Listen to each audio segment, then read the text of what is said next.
मुर्शिदाबाद में हुआ है या जो सांप्रदायिक हिंसा देश में हो रही है, मैं इसकी सख्त तरीन लफ्जों के अंदर निंदा करता हूं। और हिंसा का कोई सूरत नहीं होनी चाहिए, लोकतंत्र के अंदर हिंसा की कोई बात नहीं होनी चाहिए।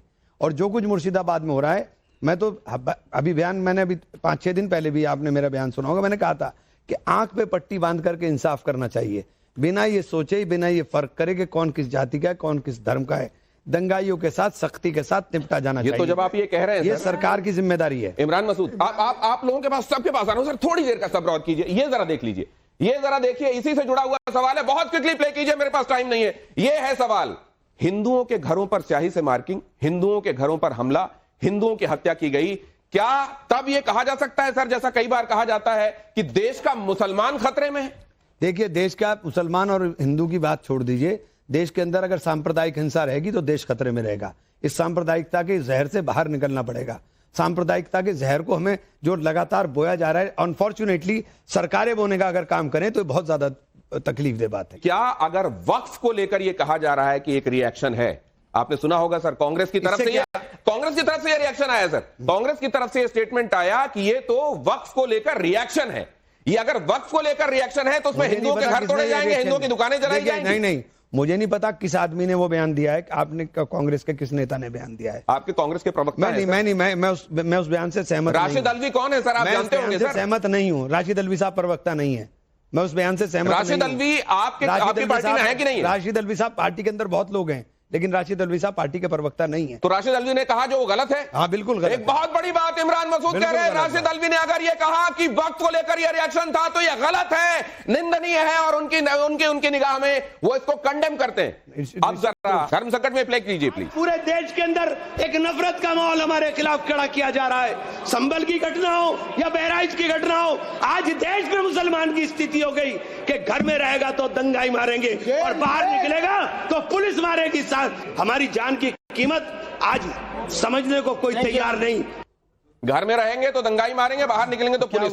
अगर ऐसा सर अगर ऐसा है, घर में रहेंगे तो दंगाई मारेंगे, कहां पर हिंदू कोई दंगाई पहुंचकर किसी सर, ये देखिए क्या है, संभल हिंसा में क्या हुआ सर? किसने? सर मेरी बात तो सुन लीजिए, नागपुर हिंसा आपके सामने, मैं उदाहरण रख रहा हूं, मुर्शिदाबाद हिंसा ये भी आपके सामने। मैं तीनों चीजों को बता। देखिए, मैं संभल के अंदर क्या हुआ, संभल के अंदर पहले एक सर्वे हुआ, सर्वे में कुछ नहीं, किसी ने कोई रिएक्शन नहीं दिया।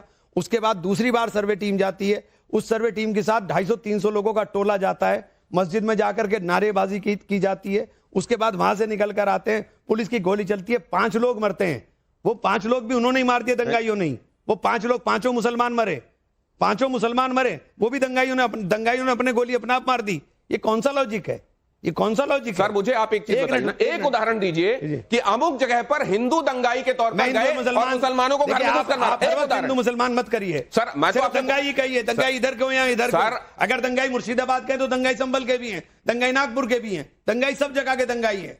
दंगाइयों को हिंदू मुसलमान में क्यों बांट रहे हैं आप? जो दंगा कर रहा है उसकी। सर मैं तो आपकी बात कह रहा हूं कि मुसलमान घर में रहे तो दंगाई मारे, मुसलमान बाहर निकले तो पुलिस। आप ही मुसलमान कह रहे हैं और जब मैं कह रहा हूं तो आप कह रहे हैं हिंदू मुसलमान। जगह ये हुआ है, बहराइच में भी यही हुआ, संभल में भी यही हुआ। सर मैंने स्पेसिफिक 2 ही जगह की मैं ये कह रहा हूं सर, आपने कहा मुसलमान, इसलिए मैं आपसे, आपने संसद में कहा। मैंने 2 जगह का स्पेसिफिक उदाहरण दिया और दोनों जगह यही हुआ है। आप मुर्शिदाबाद कब जा रहे हैं?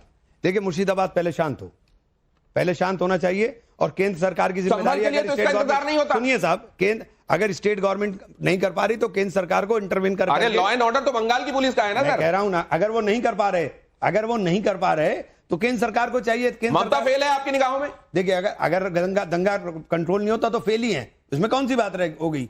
अगर क्या सर, सबको दिख रहा है ममता फेल है ना? देखिए, अगर दंगा कंट्रोल नहीं कर पाती तो फेल होंगी। अगर दंगा कंट्रोल नहीं कर पाती हैं, जो कि दिखाई दे रहा है, तो ममता बनर्जी फेल है। ये दूसरी बड़ी हेडलाइन दे रहा है इमरान मसूद यहां इस चर्चा में। लेकिन बांग्लादेश को लेकर उन्होंने हिंदुओं के लिए अगर आवाज उठाई थी तो मुर्शिदाबाद कब जाएंगे? वो कह रहे हैं जब शांत हो जाएगा। संभल के शांत होने का इंतजार क्यों नहीं किया गया सर, जब डेलीगेशंस जा रहे थे जी? संभल के शांत होने का इंतजार क्यों नहीं किया गया? नहीं तो हमें जाने कहां दिया? वहां तो सर वहां भी नहीं जाने दिया जाएगा। जाने तो देंगे, अभी तो जाने नहीं देंगे ना, वहां भी नहीं जाने देंगे हमें कि दूर है ज्यादा। नहीं तो क्या तमाशा करने जाऊं मैं? सिर्फ आप जरा ये देखिए, आप जरा ये सुनिए, और इसके फौरन बाद आरती टिक्कू जी आपके पास आ रहा हूं। मोदी, नरेंद्र मोदी क्या कह रहे हैं, जरा सुनिए। धर्म संकट, लाखों हेक्टेयर जमीन पूरे देश में है। इस जमीन इस प्रॉपर्टी से गरीब का, बेसहारा महिलाओं बच्चों का भला होना चाहिए था और आज ईमानदारी से उसका उपयोग हुआ होता तो मेरे मुसलमान नौजवानों को साइकिल के पंक्चर बना करके जिंदगी नहीं गुजारनी पड़ती। जब नरेंद्र मोदी ये कह रहे थे तो इधर इमरान मसूद वाह वाह कर रहे थे, हम हैं उसी में राजी जिसमें तेरी रजा है। यहाँ यूं की वाह वाह है। जवाब के लिए टाइम चाहिए, आपको पूरा टाइम दूंगा। ये क्या प्रधानमंत्री ने कहा, ये टाइम लीजिए और ये सवाल भी लीजिए, ये टाइम लीजिए। प्रधानमंत्री मोदी का पंक्चर वाला बयान मुसलमानों में गरीबी हाईलाइट करने वाला है, मुस्लिम तुष्टीकरण की पोल खोलता है या नए वक्फ कानून की अहमियत उजागर करता है? मुझे पूरा सवाल दीजिए। देखिए, जब प्रधानमंत्री जी इस तरह बोलते हैं तो मैं समझता हूं कि प्रधानमंत्री जी ने जब एक हाथ में कुरान और एक हाथ में कंप्यूटर की बात की तो मेरा दिल भी बड़ा हुआ कि चलिए प्रधानमंत्री ने इस तरह की बात करी, लेकिन जो वो कहते हैं होता उसके बिल्कुल उलट है।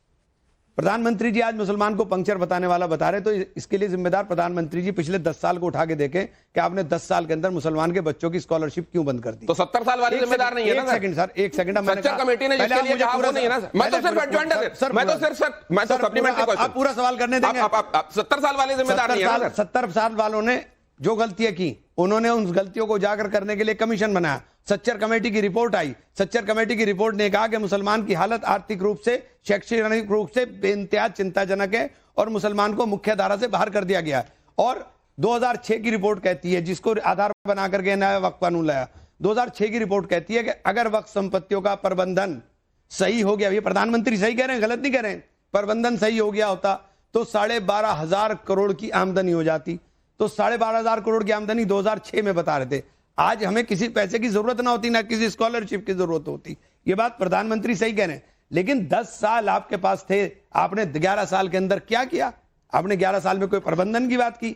आप नया कानून लेकर के आए और उस कानून के अंदर ऐसे प्रावधान कर दिए कि जो कब्जा करने वाले लोग हैं, जिन्होंने कब्जा किया हुआ है, उन लोगों को तो आपने खुला रास्ता दे दिया, खुला पैसेज दे दिया। आप कहते हो कि मैं विधवा महिलाओं के लिए, पसमंदा मुसलमानों के लिए, तो आप बताइए आपने कौन सी स्कीम पसमंदा मुसलमान के लिए, कौन सी स्कीम विधवा महिलाओं के लिए? बड़े लंबे अरसे तक कांग्रेस पार्टी इस देश में सरकार चलाती रही, पावर में थी।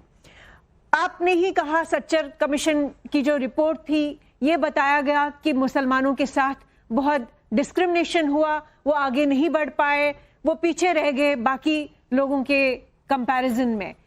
तो जहाज जो इस वक्त है इस देश में वो बीजेपी का है और जो किश्ती है वो कांग्रेस पार्टी की है। मुसलमान ये क्यों नहीं सोच पाते हैं कि वो बड़े जहाज के साथ जो बीजेपी है उनके साथ चल पाएंगे? किसी बीजेपी के नेता से तो बयान दिलवा दीजिए कि वो हमें गले लगाने को तैयार भी हैं। अरे नहीं, किस नेता ने आपको नहीं? आप किसके पास गए थे इमरान भाई? एक बात तो बताइए, लगाइए उन्होंने आपको। आप इमरान की बात क्यों कर रहे हैं? इमरान मुसलमान अकेला थोड़ी ना है, इस देश के अंदर 25 करोड़ लोग हैं। क्या एक भी आदमी नहीं था कि तो कौन सी सरकारी योजना है एक भी आदमी नहीं था कि पार्लियामेंट के अंदर होता? एक भी मिनिस्टर नहीं पार्लियामेंट के अंदर मुसलमान मिलेगा? ये कौन सी बात होगी? इतनी बड़ी आबादी, जिन्होंने रिप्रेजेंटेशन दिया आपके हिसाब से, उन्होंने मुसलमानों का क्या भला कर दिया? किसका? मान लीजिए कि कांग्रेस ने बड़ा सारा रिप्रेजेंटेशन दिया, बड़े नेता चुन के आते थे, मान लीजिए 49 भी थे 1980 के। अरे उनकी बात छोड़ दीजिए ना, अपनी बात तो कर दीजिए। जिनकी आप तो उसी पार्टी में हैं, उसी की बात तो पूछ रहा हूं। उन्होंने कहा देखिए कांग्रेस ने तो दिया है, कांग्रेस की तो छोड़ दिया, वो एक बहुत लंबा विषय हो जाएगा, वो एक लंबा विषय हो जाएगा। कांग्रेस ने अगर देने के ना नियत की होती तो सच्चर कमीशन ना बनाया होता। अगर देने की नियत थी तभी बनाया था। अब देखिए, ये एक बड़ी बात है। मेरी ये कागज इनको देने की नियत है, मैं नियत कर रहा हूं, लेकिन नियत ही कर रहा हूं, दूंगा नहीं। अब जरा इसको देखिए, अब इसको देखिए, ये सवाल यहां पर रखिए। धर्म संकट में जल्दी से मुसलमानों के लिए भारतीय जनता पार्टी की कौन सी पहल ज्यादा पसंद है इमरान भाई को? 3 तलाक खत्म करना, नया वक्फ कानून, सौगाते मोदी। सौगाते मोदी, लेकिन सौगात के अंदर समैये नहीं चाहिए, सौगात के अंदर मोहब्बत चाहिए, सौगात के अंदर शिक्षा चाहिए, सौगात के अंदर सुरक्षा चाहिए, सौगात के अंदर अब बराबरी का हिस्सा। तो आपके घर में ईद में आऊं, आप मुझको सेवैयां खिलाएं, मैं कहूं नहीं सेवैयां नहीं चाहिए, मोहब्बत। अरे मोहब्बत है तभी तो सेवैयां खिला रहे हैं। आपकी अगर हैसियत मुझे सेवैयां खिलाने की है तो सेवैयां खिला रही है। प्रधानमंत्री की हैसियत सेवैयां की नहीं है, प्रधानमंत्री की हैसियत है कुछ देने की समाज के लिए। वो प्रधानमंत्री से जो प्रधानमंत्री की हैसियत है वो मांग रहा हूं कि सौगात ये दीजिए, सौगात सुरक्षा की दीजिए, सौगात शिक्षा की दीजिए, सौगात प्रधानमंत्री की हैसियत बहुत है, तो क्या किसी भी सरकारी योजना में डिस्क्रिमिनेशन होता है या मुसलमानों को बगैर डिस्क्रिमिनेशन के उतना ही फायदा मिलता है? यही है सबका साथ सबका विकास। समीर चौगांवकर जल्दी से कमेंट। देखिए, इमरान मसूद भाई कांग्रेस के सांसद है। अभी कांग्रेस की पार्टी के अंदर दो ही बड़े मुस्लिम चेहरे हैं जो बहुत प्रवक्ता के रूप में पहचान, दोनों का नाम इमरान है, एक लोकसभा से एक राज्यसभा से, जिन्होंने अपने अच्छे भाषण देते हैं।